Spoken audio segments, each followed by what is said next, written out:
Okay, so now we've covered the ideas of positive thinking, finding the good parts in yourself.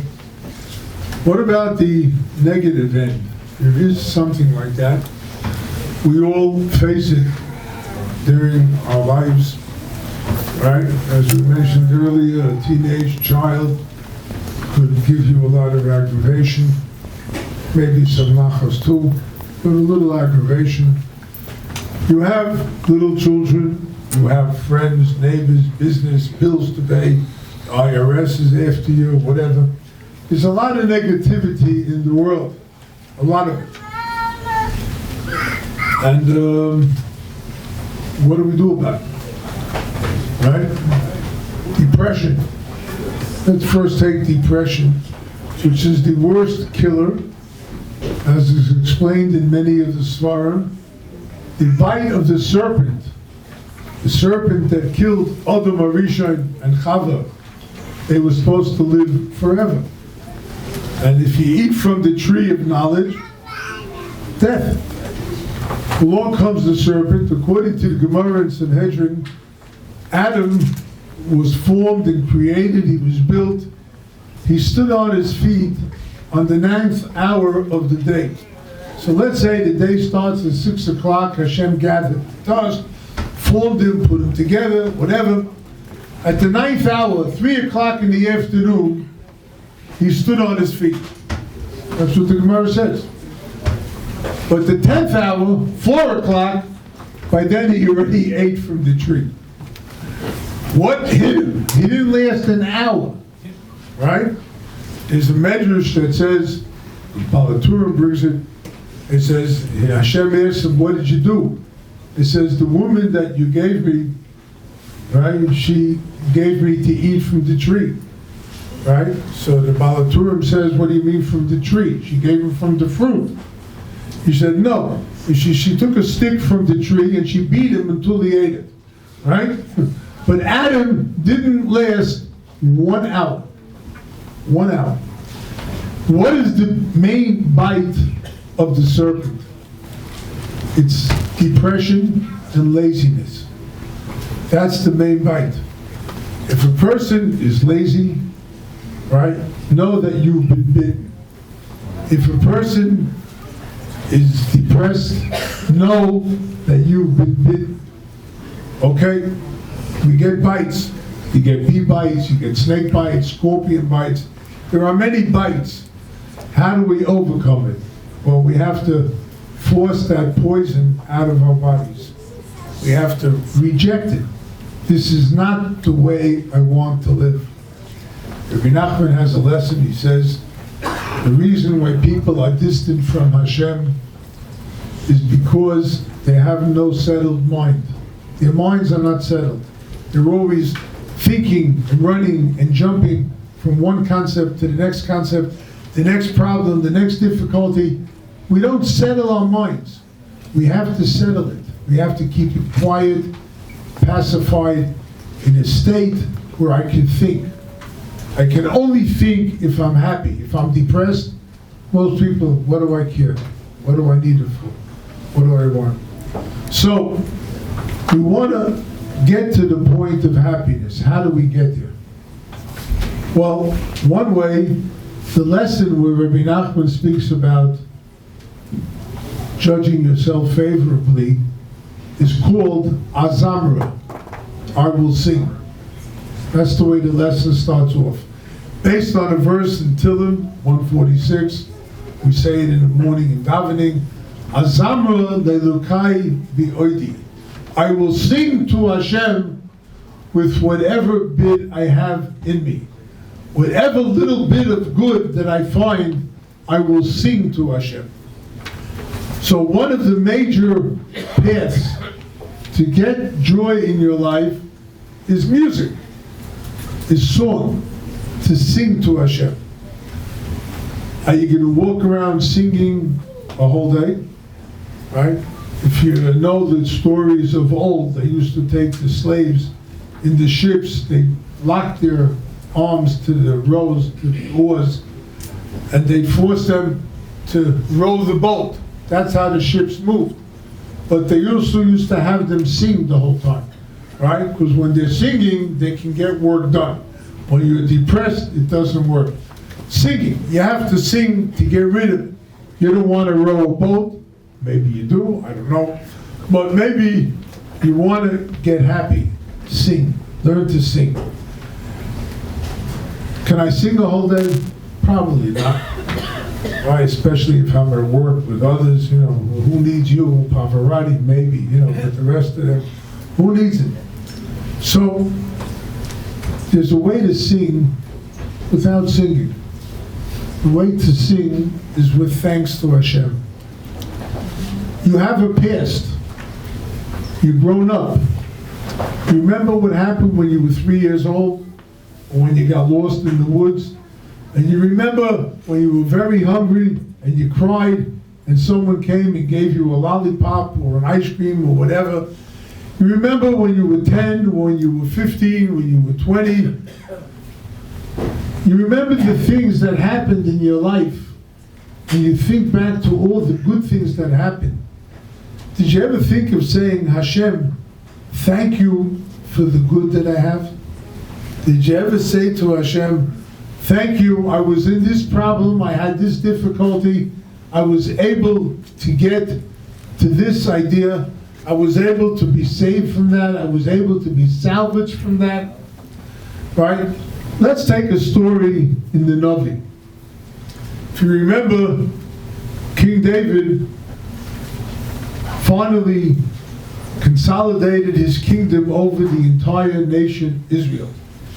It now became a kingdom that everybody in the Middle East envied. He's 67 years old.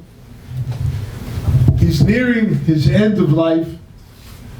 And then all of a sudden, he's got that teenage kid, Absalom, who rebels against him and tries to kill him, throw him out of his kingdom. So the third chapter in Tehillim starts off, Mizmor LeDavid, a song to King David, B'vochoi mipnei Avshalom b'noi, when he was fleeing from his son Avshalom. That is what King David wrote a psalm about. Okay, so the Gemara asks, what do you mean Mizmor LeDavid, a song to King David? It should be a lamentation. It should be a dirge. What do you mean a song to King David? His son is trying to kill him. Well, King David he figured the average child will have some compassion on his father. I mean, I always find that amazing whenever you want to get married, and you say, Dad, you paid for the wedding. Where's the compassion for the father? I haven't figured that out yet. But when you start thinking about it, an average child does have some compassion. Don't know. So he thought, Mizmor, I'll sing to Hashem. Maybe he won't kill me. Maybe. Okay, that's what the Gemara says. It's a song. Rabbi Nosson of Breslov asked the question. He says, it's a song. Let's take a look at the rest of the chapter. The next verse is, Hashem, Mor Rabu Tzoroi, Rabim Koma Molai.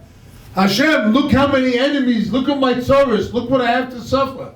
There are many people standing up against me. Rabim oimrim lenavshi ein yeshuos loy v'lekim sela.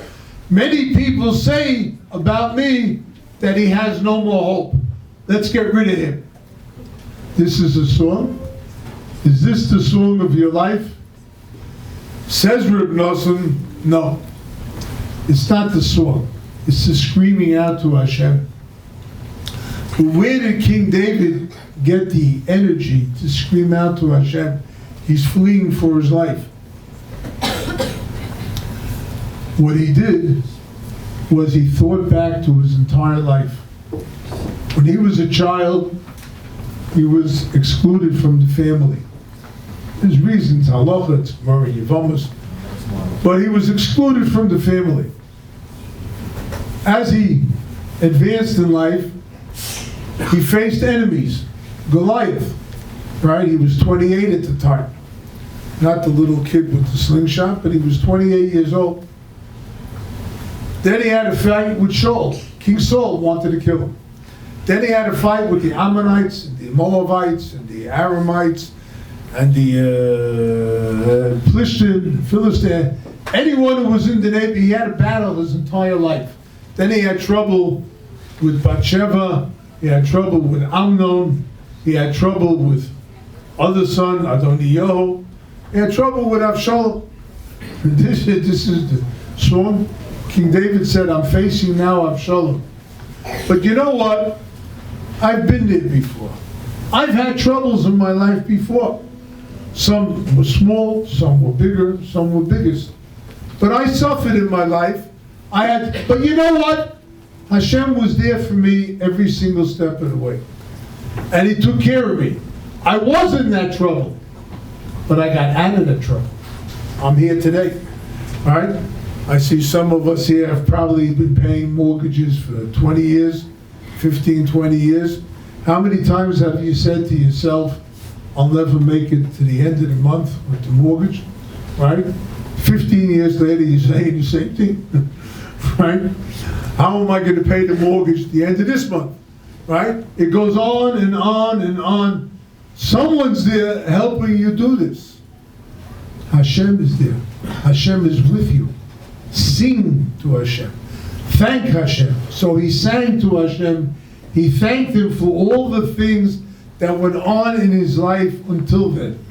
I'm in trouble now, but there is a God, and Hashem will help me now too. Whichever way He will help me, but He'll do it His way, but I'll be helped by Him. This is what the singing to Hashem is all about. Thanking Hashem. Taking moments to thank Hashem. Now, Baruch Hashem, I have arthritis, do other things here and there. I've reached that stage in life where these, the senior moments come very often and whatnot. So in the morning, every morning, it's like a battle to get dressed. So Baruch Hashem, when I finally have everything on, Hashem, thank you for helping me get dressed. Thank you for getting me out of bed. Thank you for this. Thank you for that. Thank you for the midnight rush to that special room that I made it in time and whatnot. All the different things that go on in a person's life, I learned to thank Hashem for. Of course, I have Baruch Hashem a lot more to thank Hashem. I have children, grandchildren, great-grandchildren. I have a lot to be thankful for, and I'm always thanking Hashem. You want to bring that happiness into your life? You want to defeat the depression? Thank Hashem. That's the first thing. You wake up in the morning, what's the first thing you're supposed to say? Anyone know? Modeh Ani. Thank you, Hashem. That's how you start your day. If you start your day off thanking Hashem, and you keep on thanking Hashem throughout the day, what are all the morning blessings for?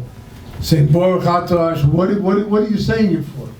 Right? If not to thank Hashem that I really have this and I really have that. Right? So Baruch Hashem is what to sing about. There's plenty to sing about, and let's all sing to Hashem.